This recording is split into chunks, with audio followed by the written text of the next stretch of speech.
Digital অর্থনীতিতে বিনিয়োগ, শক্তিশালী ব্যাংকিং ও ইন্স্যুরেন্স নিয়ন্ত্রণ বিষয়ে সমঝোতা সহ কৌশলগত অংশীদারিত্ব থেকে ব্যাপক কৌশলগত সহযোগিতামূলক অংশীদারিত্বে উন্নীত হতে ২১টি সমঝোতা স্মারক ও চুক্তি এবং ৭টি ঘোষণাপত্র সই করল বাংলাদেশ ও চীন।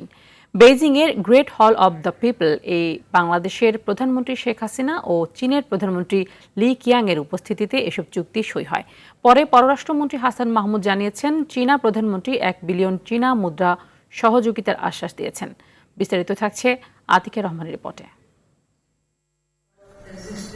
কৌশলগত অংশীদারিত্ব থেকে ব্যাপক কৌশলগত সহযোগিতামূলক অংশীদারিত্বে উন্নীত হতে ২১টি সমঝোতা স্মারক ও চুক্তি এবং ৭টি ঘোষণাপত্র সই করেছে বাংলাদেশ ও চীন। প্রধানমন্ত্রী শেখ হাসিনা ও চীনের প্রধানমন্ত্রী লি কিয়াংয়ের উপস্থিতিতে দুদেশের মধ্যে এসব চুক্তি, সমঝোতা ও ঘোষণাপত্র সই হয়।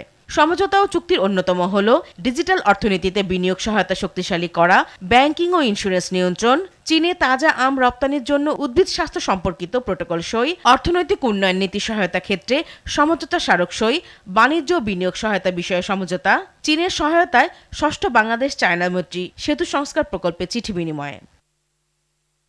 চুক্তি স্বাক্ষরের আগে গ্রেট হল অব দ্য পিপলে চীনের প্রধানমন্ত্রী লি কিয়াং এর সঙ্গে বৈঠক করেন বাংলাদেশের প্রধানমন্ত্রী শেখ হাসিনা। দুদেশের উচ্চ পর্যায়ের প্রতিনিধিদের নিয়ে এ বৈঠক হয়। বৈঠক শেষে সংবাদ সম্মেলনে পররাষ্ট্রমন্ত্রী বলেন, রোহিঙ্গা ইস্যু, দুদেশের মধ্যকার বাণিজ্য, বিনিয়োগ, সম্পর্ক ও সহযোগিতা সহ আঞ্চলিক ও আন্তর্জাতিক নানা বিষয়ে আলোচনা হয়েছে।